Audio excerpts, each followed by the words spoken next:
क्या समझदार होना या बेवकूफ़ होना ये जन्म से होता है या नहीं, या इसके पीछे कुछ और कारण होता है, जानने की कोशिश करते हैं मेरे इस वीडियो में। तो दोस्तों, ज़्यादा समय ना लेते हुए वीडियो शुरू करते हैं।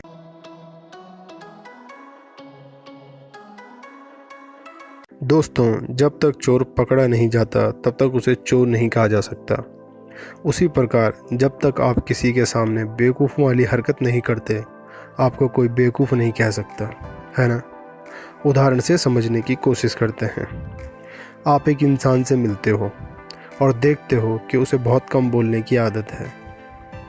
हमारे दिमाग में एकदम से आता है कि वो बहुत समझदार इंसान होगा, इसलिए फालतू नहीं बोलता, है ना, चाहे वो समझदार हो या ना हो। कहते हैं बंद मुट्ठी लाख की, खुल गई तो खाक की। यानी आप कितने ही बेवकूफ़ क्यों ना हो, अगर आप चुप हो तो आप समझदार हो। फिर आपके दिमाग में आ रहा होगा कि एक इंसान कब तक चुप रहे। अब मेरा आपसे एक प्रश्न है कि आपने कितने बेवकूफ़ों को देखा है जो बहुत कम बोलते हैं। शायद एक भी नहीं, या हो सकता है एक आध लोगों को देखा होगा। दोस्तों, अगर एक इंसान मार्शल आर्ट एक्सपर्ट होने की एक्टिंग करेगा तो वो एक्टिंग होगी, वास्तविकता नहीं। लेकिन अगर वो आज से ही ट्रेनिंग लेने लग जाए तो एक दिन उसकी ये एक्टिंग नहीं रह जाएगी, वास्तविकता बन जाएगी। मतलब अगर एक बेवकूफ़ इंसान चुप रहकर समझदार होने की एक्टिंग करेगा तो जैसे ही वो कुछ बोलना शुरू करेगा तो पता चल जाएगा कि वो समझदार नहीं, बेवकूफ़ है ना। लेकिन आपका प्रश्न अभी भी वही है कि आखिर वो चुप कब तक रहेगा, है ना। दोस्तों, अगर आप नोटिस करोगे तो आप पाओगे कि बेवकूफ़ों की लिस्ट में 95% वही लोग होते हैं जो ज़्यादा बोलते हैं, क्योंकि उनके अंदर कुछ नहीं रहता, वो सब कुछ बक देते हैं, है ना। वह बहुत पहले से ऐसे ही हैं, जिसके कारण अब वो उनकी आदत बन चुकी है। वहीं जिन्हें हम समझदार कहते हैं, उनकी बचपन से ही कम बोलने की आदत होती है। ये एक्टिंग नहीं करते कम बोलने की, ये ऐसे ही होते हैं।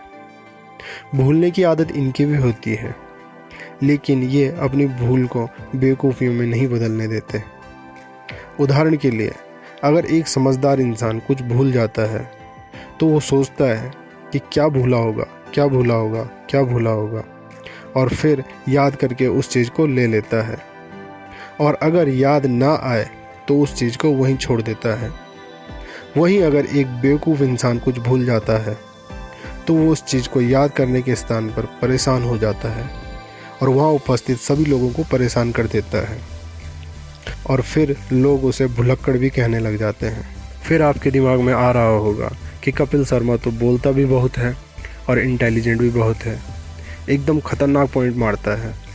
तो दोस्तों, ऐसे शो स्क्रिप्टेड होते हैं, वो शो लाइव नहीं चलते।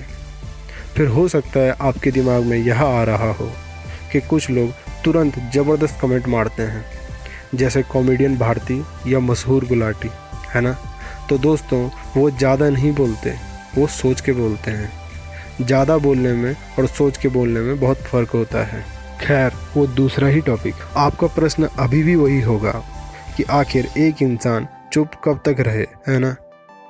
तो दोस्तों, अगर उस स्थान पर मैं होता हूँ तो मैं चाहूँगा कि अगर मुंह से गंध ही निकलनी है तो कोशिश करूँगा कि कम ही निकले, क्योंकि निकले ही ना, ये संभव नहीं है। कोई मुझे महामूर्ख कहे, उससे तो अच्छा ही होगा कि कोई मुझे केवल मूर्ख कहे, है ना। क्या है ना दोस्तों कि 5वीं या 5th तक जाने से पहले हमें 4 क्लासें पढ़नी पड़ती हैं। एकदम से कोई 5वीं में नहीं जाता। तो पहले आप ये करें, आपको अपने आप में बदलाव अपने आप ही दिखने लग जाएगा, और फिर मैं आपको बताऊंगा कि आगे क्या करना है। ठीक है दोस्तों, तो आज का वीडियो मैं यहीं समाप्त करता हूँ। अपना ध्यान रखिए। धन्यवाद।